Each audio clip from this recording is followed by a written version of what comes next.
क्या चिराग पासवान से मिल रहा है क्या? आपने खुद कह दिया। वो मेरे आदर्श है, चिराग पासवान जी हों, चाहे तेजस्वी जी हों या नीतीश जी हों। हाँ। ये लोग हमारे बिहार के धरोहर हैं। बस हम लालू यादव जी को पिता मानते हैं, अभी मानते हैं, आज भी मानते हैं, कल भी मानेंगे, जब तक जिंदा रहेंगे तब तक उनको पिता मानते हैं। क्योंकि मैं कितने बार अर्जी लेके गया कि लेकिन चीजें होती नहीं है तो क्या करें, अब तो जाना ही नहीं पड़ रहा, मन ही नहीं करता। हर नेता, मैं क्या बोला कि हर नेता लोग कह रहे हैं ना कि कर्पूरी ठाकुर ये, कर्पूरी ठाकुर वो, कर्पूरी भाई आप कर्पूरी ठाकुर का बन। बिहार को कुछ नहीं चाहिए, बिहार को रोजगार दे दीजिए, हमें आपके पैसे पे नहीं पलना है, आप मेहनत करना जानते हैं। तो हम आज 25 साल से देख रहे हैं, तो अभी तक ही बताइए, बिहार को लोगों को समझ में तो आना ही चाहिए कितना बेहतर है, कितना सही है। वो अपने जगह पे बिल्कुल सही है बेचारे।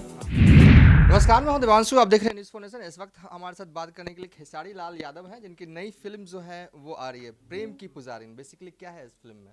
देखिए, प्रेम का पुजारन हर आदमी को बनना चाहिए। हाँ। वो प्रेम किसके लिए है और प्रेम की अहमियत क्या है वो समझ में आती है।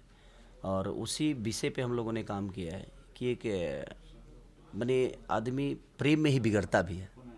प्रेम ऐसी चीज़ है कि प्रेम बिगाड़ता भी है, और प्रेम ऐसी चीज़ है कि प्रेम आपके अंदर सद्भावना पैदा करता है, आपके अंदर ऊर्जा पैदा करता है। उसी विषय पे हम लोगों ने कि आजकल जो हमारी जनरेशन है प्रेम का मतलब ही नहीं समझ पाती है कि किसी चीज़ का अगर प्रेम है तो उसकी अहमियत कितनी बड़ी है, और उसी विषय पे हम लोगों ने इस कॉन्सेप्ट को बनाया है। और कोशिश है कि एक बेहतर तरीके से उस सिनेमा को देखने के बाद अगर 10 लोग को भी अगर उन्होंने फॉलो किया तो शायद हमारा जीवन सार्थक है। 2024 में लुक बदला हुआ लग रहा है आपका, बिहार के एक युवा नेता से मिल रहा है। अगर कहेंगे तो नाम भी ले लूंगा, लेकिन क्या कोई क्या follow चिराग करेंगे? पासवान से मिल रहा है क्या? आपने खुद कह दिया। वो मेरे आदर्श है, चिराग पासवान जी हों, चाहे तेजस्वी जी हों या नीतीश जी हों। हाँ। ये लोग हमारे बिहार के धरोहर हैं। बस मेरी एक दुख है कि भाई बिहार बड़ा हो, बिहार बढ़े, हम कितना बड़े हो गए इससे हमारा मायने नहीं रखता है। और हम लोग उसी विषय पे कि कोई देखिए, एक परिवार जो है ना प्रेम का परिकाष्ठा है। हम जितना प्रेम इन लोगों से करते हैं, मुझे लगता है कि यही प्रेम हमारे नेताओं का प्रेम हमारी जनता के प्रति भी होता तो आज 400-500 थिएटर हमारे बिहार में होते। तो हम प्रेम के पुजारन को लगा के 5 करोड़, 10 करोड़, 20 करोड़, 50 करोड़ का धंधा तो कर ही सकते थे।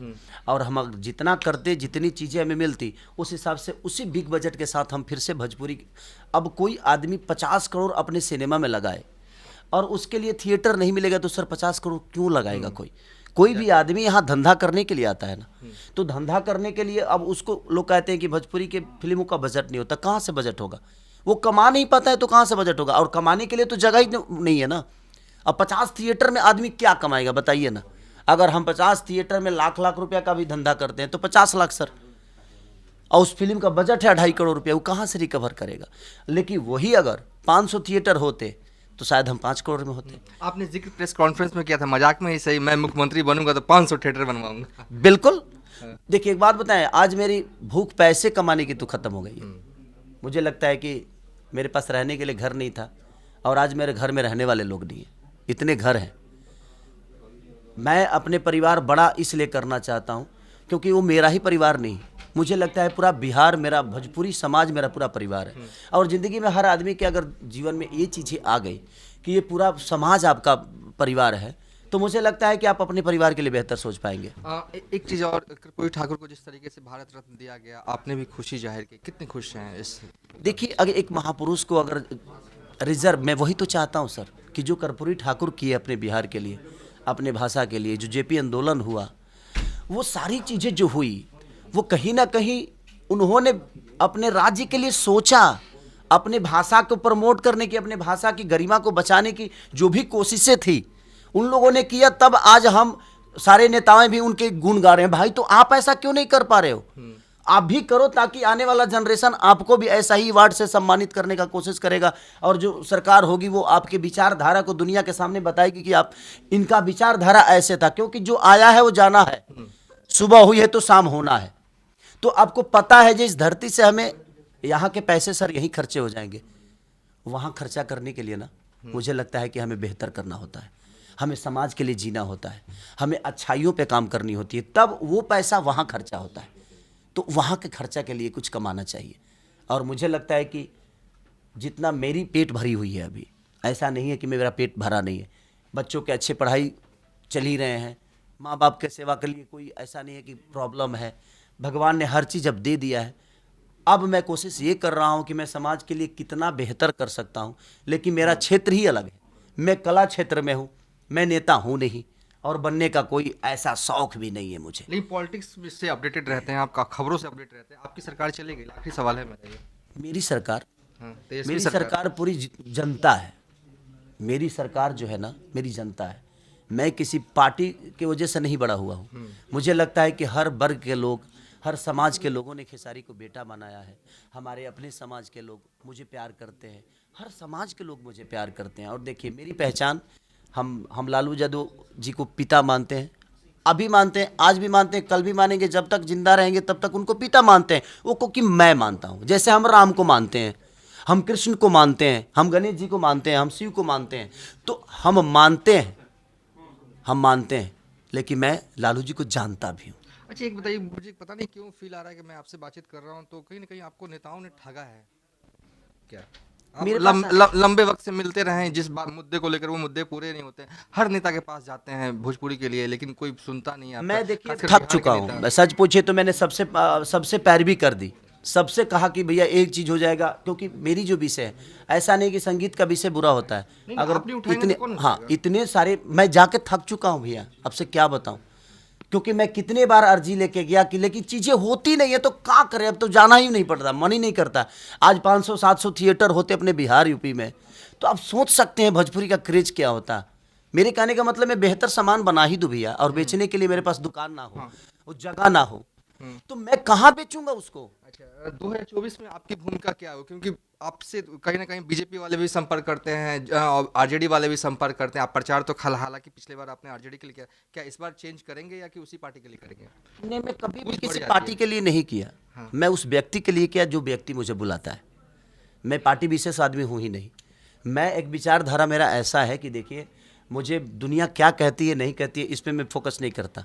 मुझे लगता है कि मैं कितना बेहतर करूँ ताकि मुझे दुनिया बेहतर देखिए। मुझे जो समझने वाले हैं ना, आज नहीं तो कल समझेंगे। हर पार्टी में कुछ लोग ऐसे हैं, हर जाति में कुछ लोग ऐसे हैं कि आप कुछ भी करिएगा तो आपको गलत बोलेंगे। क्या मेरी जात के लोग मुझे गाली नहीं देते? देते हैं, क्योंकि वो मेरी विचारधारा को नहीं समझ पाते हैं, उनके मन में कुछ अलग चल रहा है, तो भाई उनके लिए मैं बुरा हूं। जो मुझे समझते हैं कि नहीं यार, बिहार को बदलने के लिए हर वो क्षेत्र है, चाहे वो संगीत हो, क्रिकेट हो, हमारे पास ये बताइए कि है क्या? मुझे नहीं लगता कि बिहार में कुछ है। बिहार में सिर्फ एक ही चीज है, जातिवाद। ना यहाँ रोजगार है, ना यहाँ शिक्षा है, ना यहाँ हॉस्पिटल है, ना यहाँ विचारधारा के अच्छे लोग हैं, बट उनको कोई पहचानेगा नहीं, उनको कोई चुनेगा नहीं, उनको कोई स्थान देगा नहीं। आज कर्पूरी ठाकुर जी को जो सम्मान मिला, आज हर नेता, मैं क्या बोला कि हर नेता लोग कह रहे हैं ना कि कर्पूरी ठाकुर ये, कर्पूरी ठाकुर वो, भाई आप कर्पूरी ठाकुर कब बनोगे? आप कब बनोगे? सिर्फ कर्पूरी ठाकुर का बस चर्चा करना है आपको। यार आप भी बन जाओ ना, क्या चाहिए, लाद के ले जाओगे यहां से? बिहार को कुछ नहीं चाहिए, बिहार को रोजगार दे दीजिए। हमें आपके पैसे पे नहीं पलना है, हम मेहनत करना जानते हैं। हम जमीन चीर कर जब अनाज पैदा कर सकते हैं, तो लोहा में खट के अपने शरीर को जलाकर अपने बीबी बच्चों को पाल सकते हैं। मेरा विषय यही है। हमें आप कुछ मत दीजिए, हम बिहार का विकास कर देंगे, हमें रोजगार दे दीजिए बस। आप भोजपुरी में फिल्में बनाते हैं, क्या कहेंगे? थिएटर तो यहाँ है नहीं, मुश्किल आती है। जो थिएटर है उसमें लोग आए देखें, अच्छे से अच्छी हाँ, फिल्म हम बनी जो है आए हमारी। हैं, उसी पे विषय पे बात हाँ करेंगे। हाँ, जो बनी है, जो अभी फिल्म- बचा है, जो थिएटर बचा है, कम से कम उतने थिएटर में बहुत जितने भी लोग हैं आके देखें फिल्म। फिल्म काफ़ी अच्छी बनी है हमारी। अच्छा ये नई सरकार जो बनी है एनडीए की, क्या लग रहा है, बेहतर है चलेगी नीतीश? मैंने नीतीश जी को तो हम आज से देख नहीं रहे। नीतीश चाचा को तो हम आज 25 साल से देख रहे हैं। तो अभी तक ही बताइए, बिहार को लोगों को समझ में तो आना ही चाहिए कितना बेहतर है, कितना सही है। वो अपने जगह पे बिल्कुल सही है बेचारे।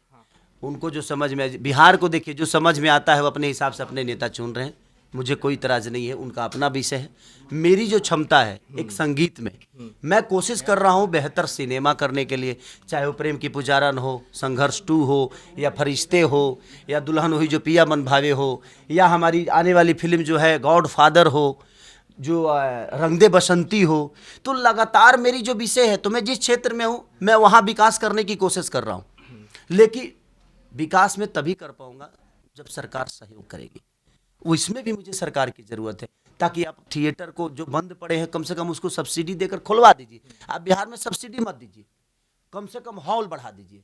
जो हॉल बंद पड़े हैं उसको खुलवा दीजिए, हम कमा लेंगे। मैंने क्या बोला आपसे कि हमें अगर रोजगार मिलेगा ना सर, तो हम अपने बच्चों को विदेश भी पढ़ा सकते हैं, बट हमें कमाने का अवसर तो दो।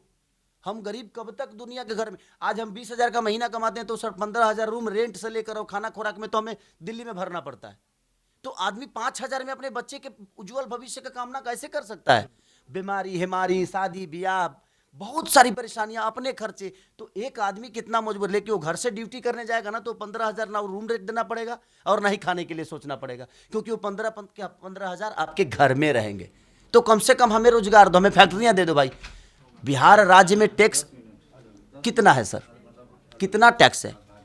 आपका राज्य का टैक्स तो मिलता ही नहीं है आपके पास, क्योंकि रोजगार ही नहीं है, उद्योग नहीं है, तो आपको राज्य का टैक्स कहां से मिलेगा? आज जब राज्य का चंदे के पैसे से सर पूजा ही हो सकता है, केंद्र के पैसे से आप पूजा ही कर सकते हो, रोड बनवा सकते हो, लेकिन फैक्ट्री तो बिहार के राज्य सरकार चाहेगी तो होगा ना।